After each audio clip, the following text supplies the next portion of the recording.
Senzo Meyiwa murder trial are adjourning after hearing evidence from one of the best friends of the football star. 5 men accused of murdering the Bafana Bafana and Pirates captain in 2014. The state claims it was a botched robbery. Witness Tumelo Madlala today told the court how he found Meyiwa lying down helpless after being shot. Zikhona Tshona in that courtroom for you today. She joins us now. Zikhona, good afternoon to you.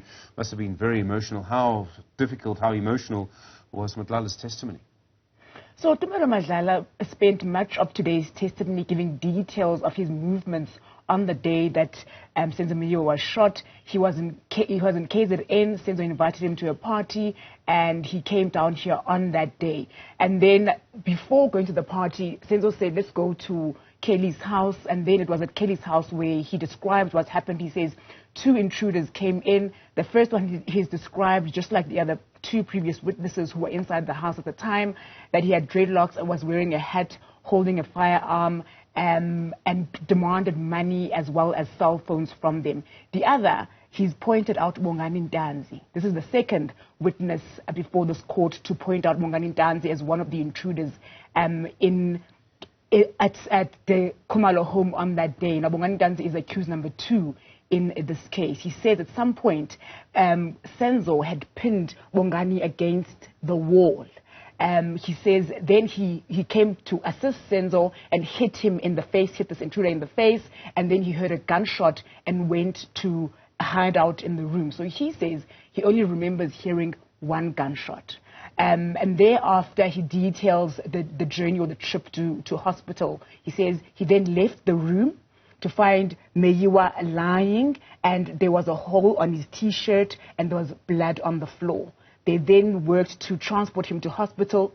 At the hospital, a healthcare worker came out after they had taken Senzo Meyiwa away. Then a healthcare worker came out and asked to see an elder. He says at that point he realized that they could be up for bad news. Kelly Khumalo's mother is the one that went to hear these news.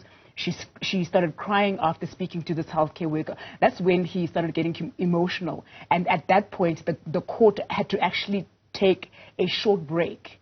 But then something happened in the break. The accused told the court after the break that Tumelo Madlala pointed at them and said, "Azibanjwe izinja," meaning dogs must be arrested. The judge then reprimanded him to say that kind of behavior will not be tolerated in court. The other big thing that came out today is Madlala detailing how he was taken in as taken into witness protection by the lead investigator of the second docket, Colonel Joyce Buthelezi. Now, he's told the court that Colonel Joyce Buthelezi tried to persuade him to say there was no intruder at the house at the time. So the second docket is the one that calls for everyone who was in that house on that day to be charged.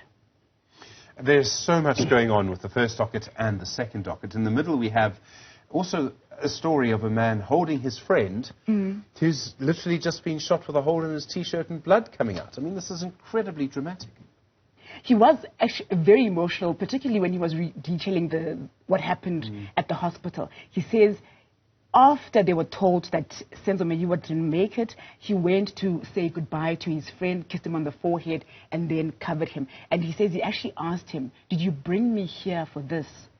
Is this what you brought me here to witness?" Because remember, he had just arrived that day to come and have a lovely time with his friend. And that's the day that his friend lost his life. So tomorrow we are expecting to begin with the cross-examination of this witness. Court did adjourn slightly earlier today, but they did say that the witness seems emotional and tired, so therefore we'll continue with start off with the cross-examination on Tuesday. Cross-examination, of course, in this case could be very difficult. Zikhona Tshona, thank you very much indeed.